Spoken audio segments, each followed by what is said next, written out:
Shalom, kembali berjumpa di dalam program Bible Study online CK7, di mana hari ini kita akan melanjutkan pembahasan kita dari 2 Samuel pasal yang ke-15. Saudara, 2 Samuel pasal yang ke-15 ini menceritakan bagaimana carut marutnya keluarga Daud setelah peristiwa Daud berselingkuh dengan Batsheba, bahkan sampai harus membunuh suami Batsheba yaitu Uria. Allah memang mengampuni karena Daud bertobat, tetapi akibat dari perbuatannya itu Daud memanen peristiwa-peristiwa yang sungguh sangat tragis di dalam kehidupannya. Nah, gambaran seperti inilah yang Tuhan sedang berikan atau paparkan kepada kita semuanya, bahwa dosa itu punya akibat. Ya, diampuni, tetapi akibat dari perbuatan dosa itu tetap harus ditanggung oleh orang yang melakukannya. Nah, dalam kisah ini apa yang dilakukan oleh salah satu keluarga Daud, yaitu Absalom, anak kesayangan Daud, melakukan sebuah persepakatan yang gelap untuk mengkudeta bapaknya, yaitu Daud. Sebelum kita baca, kita renungkan, kita pelajari, mari kita datang kepada Tuhan. Kita minta Tuhan mengurapi kita, supaya kita mengerti sungguh firman ini, dan mengambil hal-hal penting yang dapat kita bawa di dalam hidup ini. Kita sembah Dia, saudara. Haleluya Yesus, Engkau Raja, Engkau yang berdaulat atas kehidupan kami anak-anak-Mu. Syukur bagimu setiap hal yang terjadi dalam hidup kami, mendatangkan kebaikan, mendatangkan kemuliaan. Hanya Engkau Yesus, hanya kepadamu. Haleluya. Oh. Betapa ajaib dan dahsyatnya Tuhan kejadianku. Kau menenun diriku serupa gambaranmu. Sungguh berharga di mata-Mu Tuhan kehidupanku. Kau membawa hatiku mendekat erat dengan hati-Mu.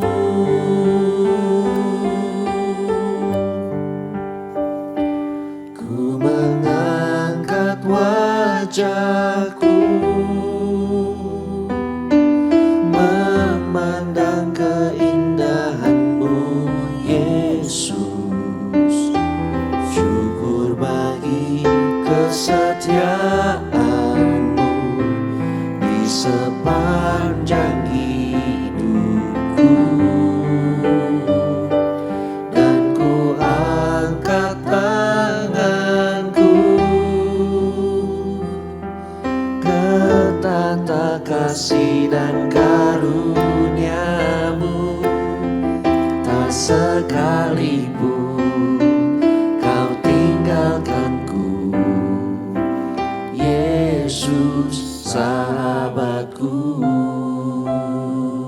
Amin Tuhan. Betapa ajaib dan dahsyatnya Tuhan kejadianku. Kau menenun diriku serupa gambaran-Mu.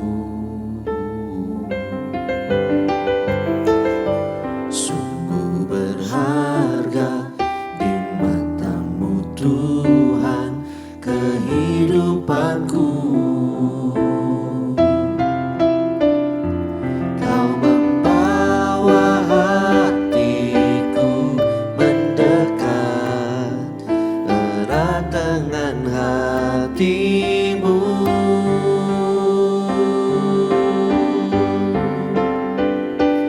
Ku mengangkat wajahku memandang keindahan-Mu, Yesus. Syukur bagi kesetiaan-Mu di sepanjang hidupku. Dan ku angkat tanganku ke tata kasih dan karunia-Mu. Tak sekalipun Kau tinggalkanku, Yesus sahabatku.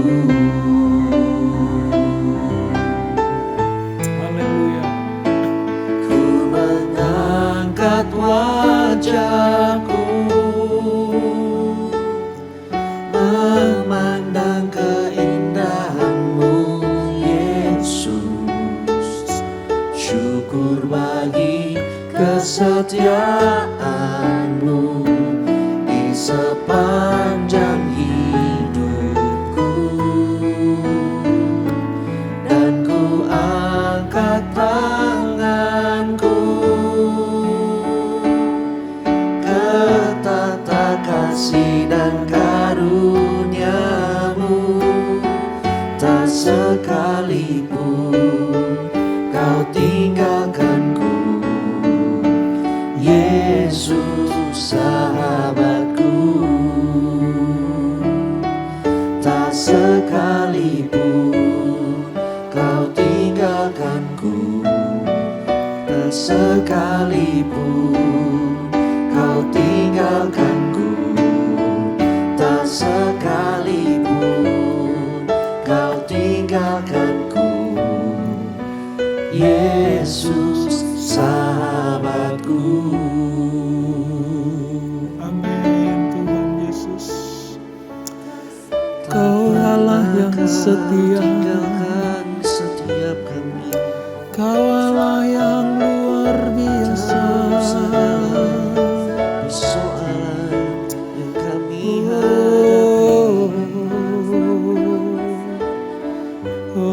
Kau Allah yang setia, selalu ada Terima kasih Bapa, bersama dengan kami. terima kasih Terima Yesus kasih, buat kasih setiamu. sebab Engkau Allah yang Haleluya, mengenal Yesus. pribadi kami. Seperti rusa yang haus, rindu aliran sungai-Mu.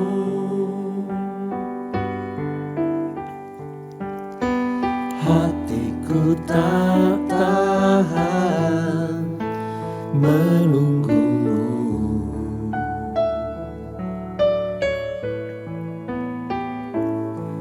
Bagai tanah gersang menanti datangnya hujan,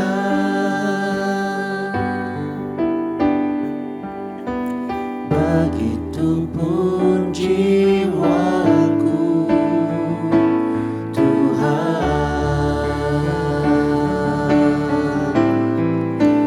Hanya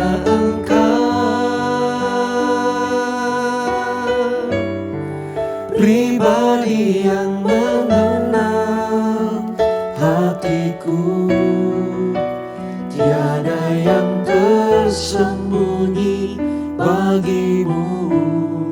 Seluruh isi hatiku Kau tahu, dan bawaku untuk lebih dekat lagi padamu.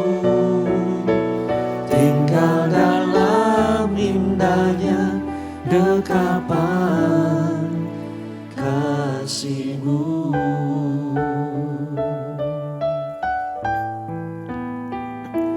Seperti rusa yang haus, rindu aliran sungai-Mu.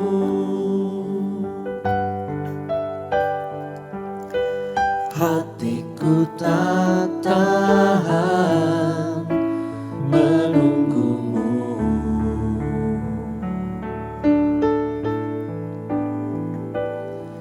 Bagai tanah gersang menanti datangnya hujan,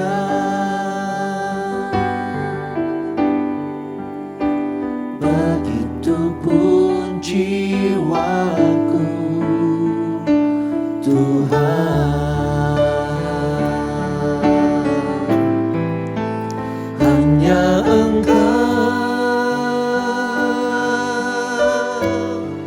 pribadi yang mengenal hatiku, tiada yang tersembunyi bagi-Mu. Seluruh isi hatiku Kau tahu, dan bawaku untuk lebih dekat lagi padamu, tinggal dalam indahnya dekapan kasih-Mu.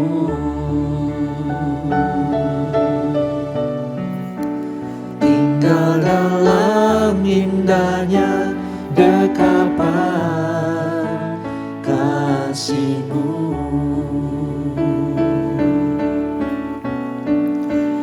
Tinggal dalam indahnya dekapan kasih-Mu. Benar Tuhan, satu-satunya pribadi yang mengenal seluruh isi hati kami adalah Engkau. Dan kami rindu selalu tinggal di dalam kehidupan, kerajaan yang tidak tergoncangkan, yaitu kerajaan-Mu ya Tuhan. Kami mau selalu rindu tinggal di dalam dekapan indahnya kasih-Mu.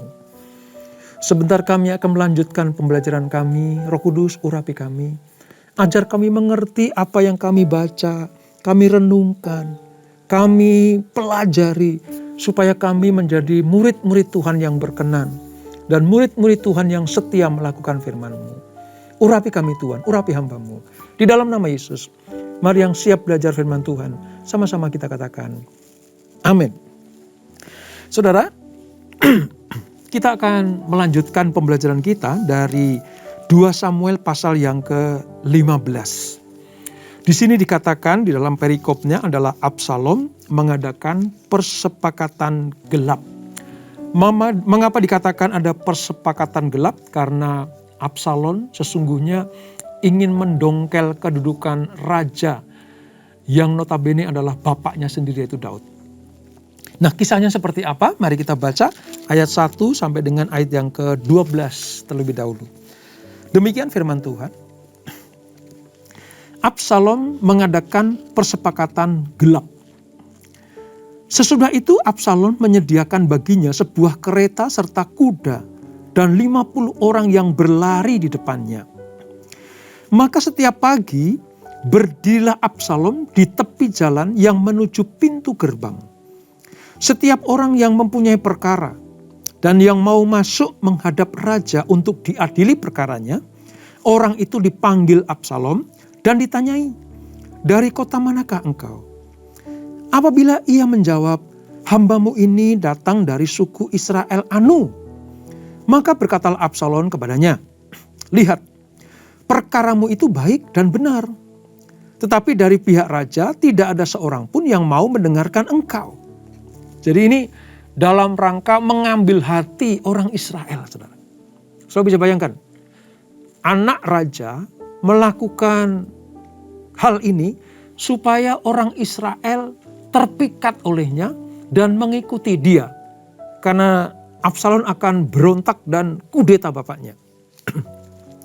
Lagi kata Absalom, sekiranya aku diangkat menjadi hakim di negeri ini, maka setiap orang yang mempunyai perkara atau pertikaian hukum boleh datang kepadaku, dan aku akan menyelesaikan perkaranya dengan adil. Nggak usah ke raja, nggak usah ketemu bapakku Daud. Udah, aku saja. Kira-kira seperti itu. Apabila seorang datang mendekat untuk sujud menyembah kepadanya, maka diulurkannyalah tangannya, dipegangnya orang itu dan diciumnya. Ini ngambil hati rakyat bapaknya ini, saudara. Ya. Cara yang demikian diperbuat Absalom kepada semua orang Israel yang mau masuk menghadap untuk diadili perkaranya oleh raja. Dan demikianlah Absalom mencuri hati orang-orang Israel. Sesudah lewat 4 tahun bertanyalah Absalom kepada raja, izinkanlah aku pergi, supaya di Hebron aku bayar nasarku yang telah kuikrarkan kepada Tuhan. Sebab hambamu ini ketika masih tinggal di Geshur, di Aram, telah bernasar demikian. Jika Tuhan sungguh-sungguh memulangkan aku ke Yerusalem, maka aku akan beribadah kepada Tuhan. Lalu berkatalah raja kepadanya, pergilah dengan selamat. Maka berkemaslah Absalom dan pergi ke Hebron. Dalam pada itu, Absalom telah mengirim utusan-utusan rahasia kepada segenap suku Israel dengan pesan, segera sesudah kamu mendengar bunyi sangkakala, berserulah, Absalom sudah menjadi raja di Hebron. Beserta Absalom turut pergi 200 orang dari Yerusalem. Orang-orang undangan yang turut pergi tanpa curiga dan tanpa mengetahui apapun tentang perkara itu.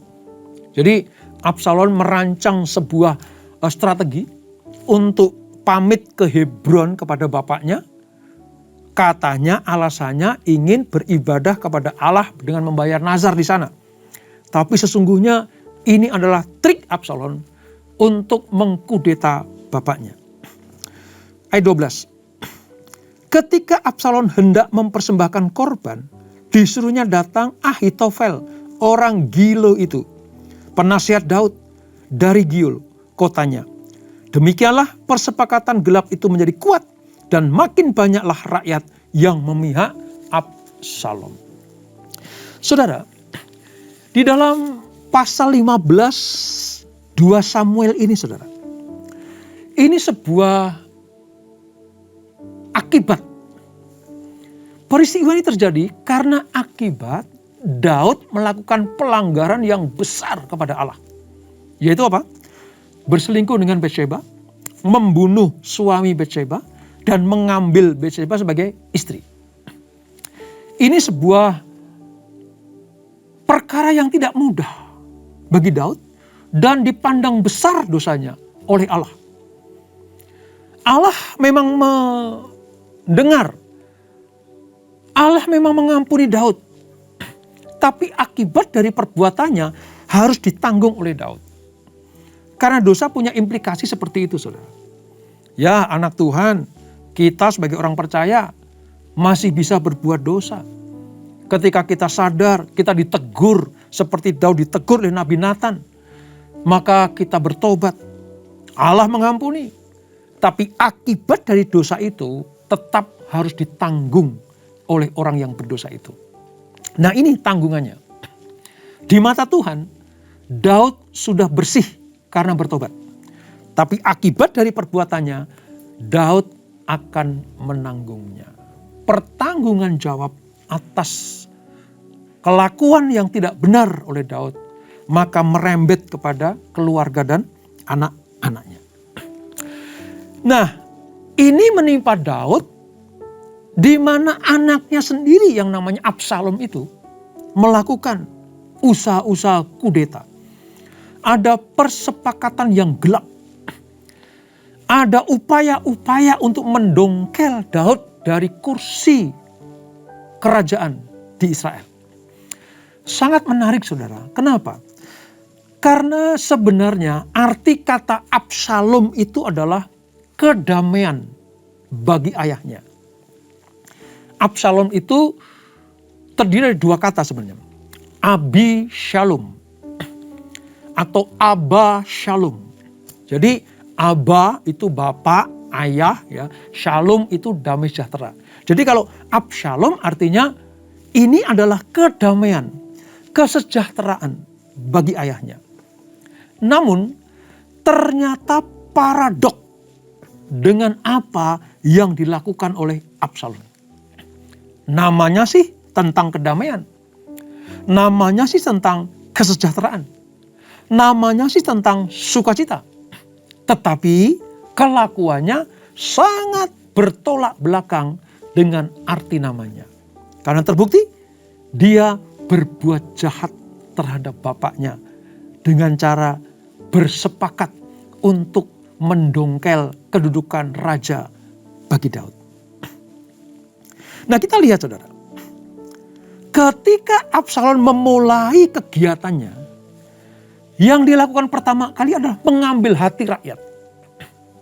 Ingat ya, Daud waktu menjadi raja, mulai dari Hebron, lalu sampai kepada Israel seluruhnya, itu Daud sangat didukung dan dikasihi rakyatnya.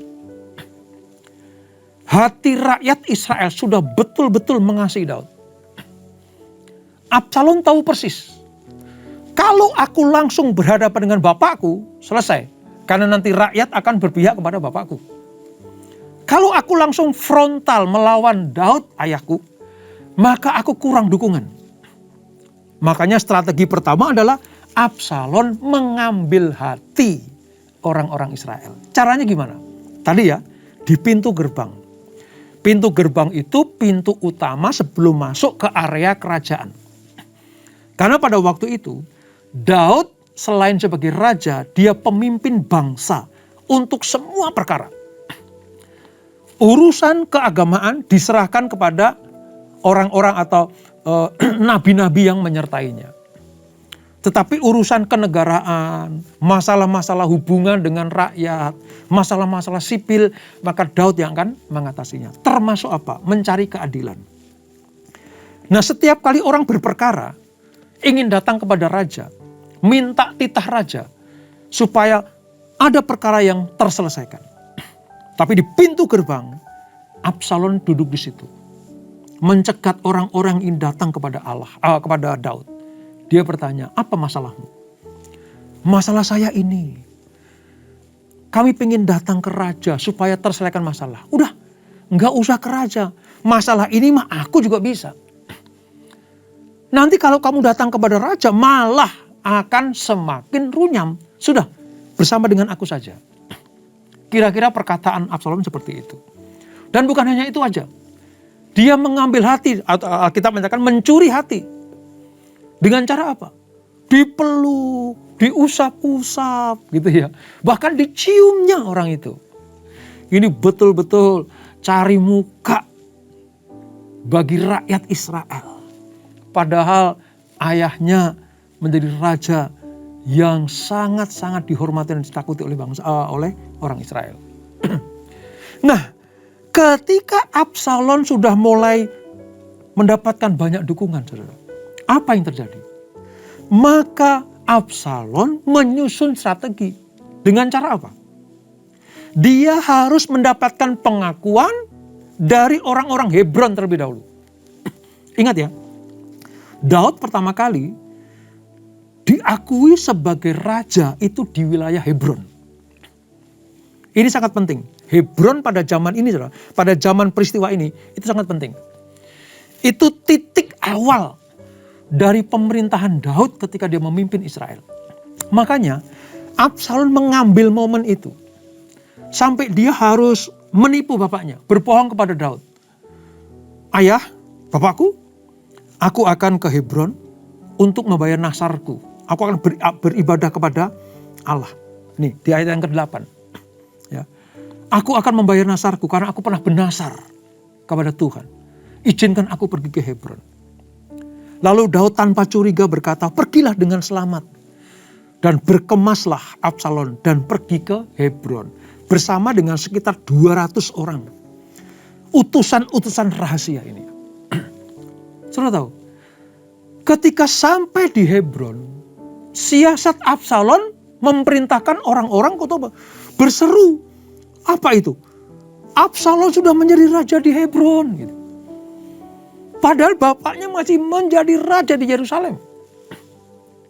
Artinya bahwa Absalom terang-terangan, sudah mulai terang-terangan ingin merebut mahkota dari bapaknya itu. Ya.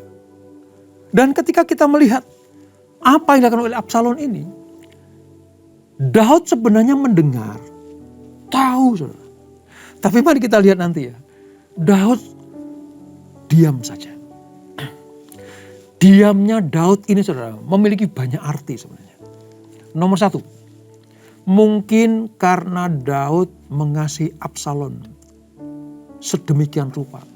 Sampai tingkah laku anaknya yang kurang ajar itu didiamkan.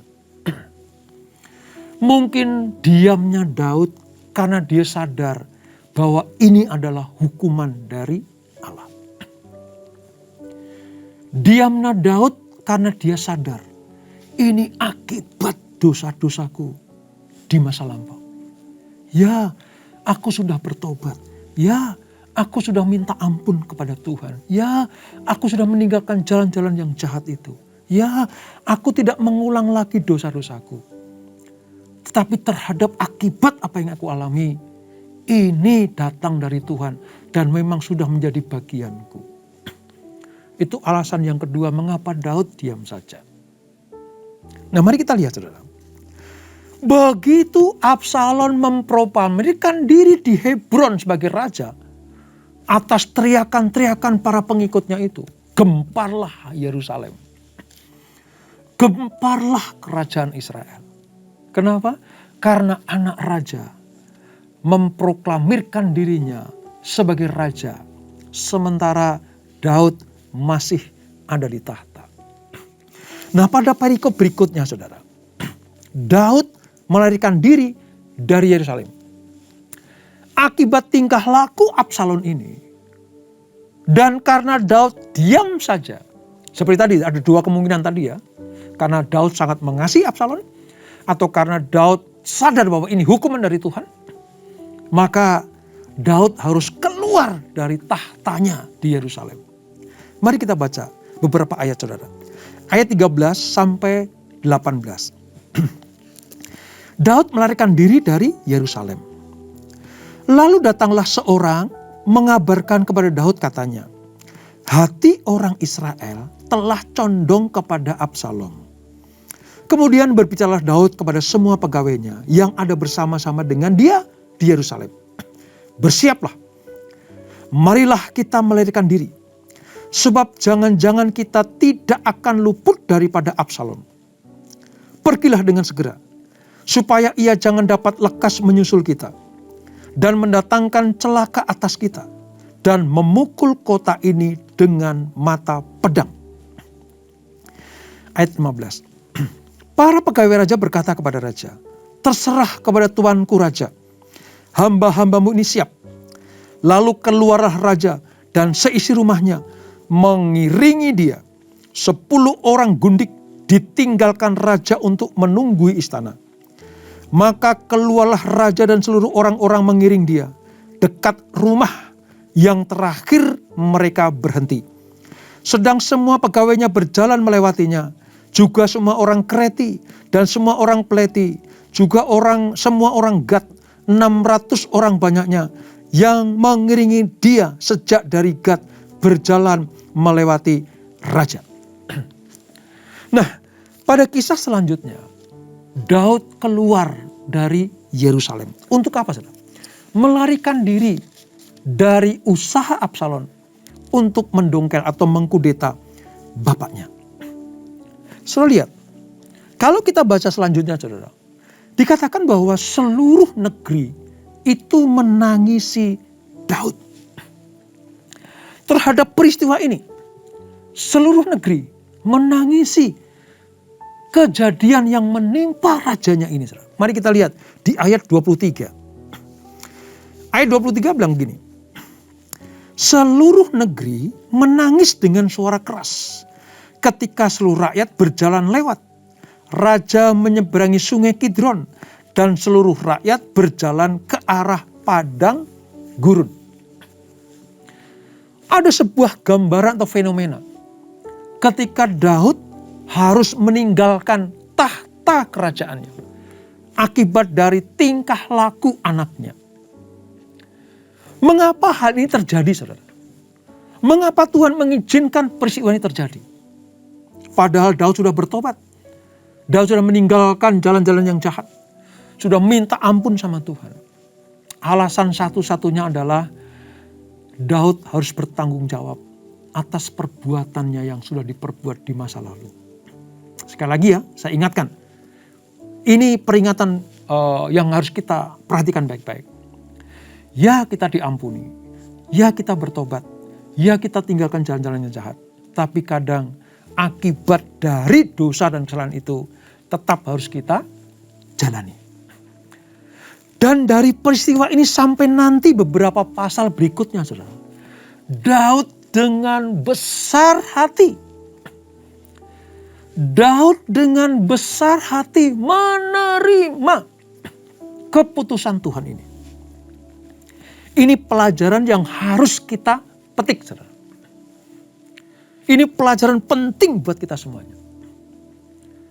Selama 4 tahun Absalom mempersiapkan dan mengkudeta bapaknya ini sampai dia keluar dari Yerusalem.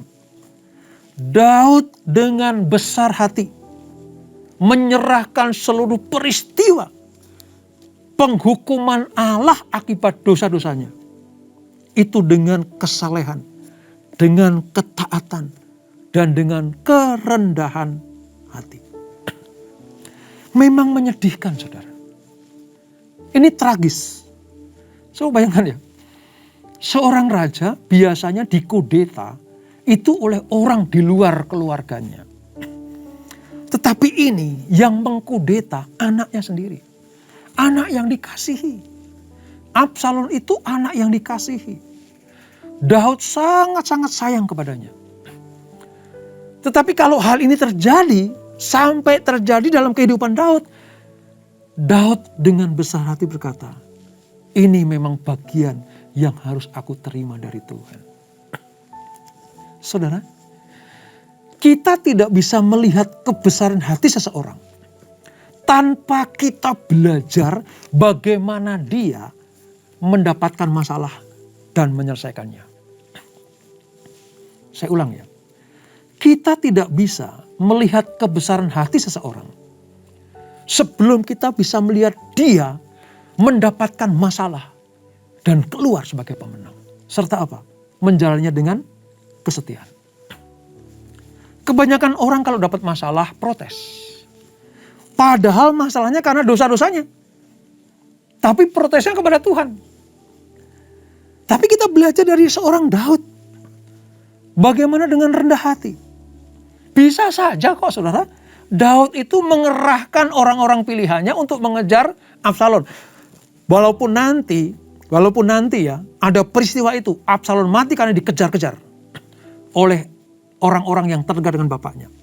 Tapi sebenarnya Daud berpesan, jangan bunuh dia, jangan hukum dia.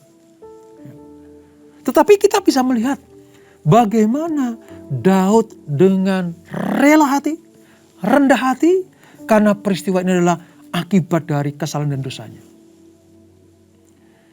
Saya sendiri belajar dari ini, saudara.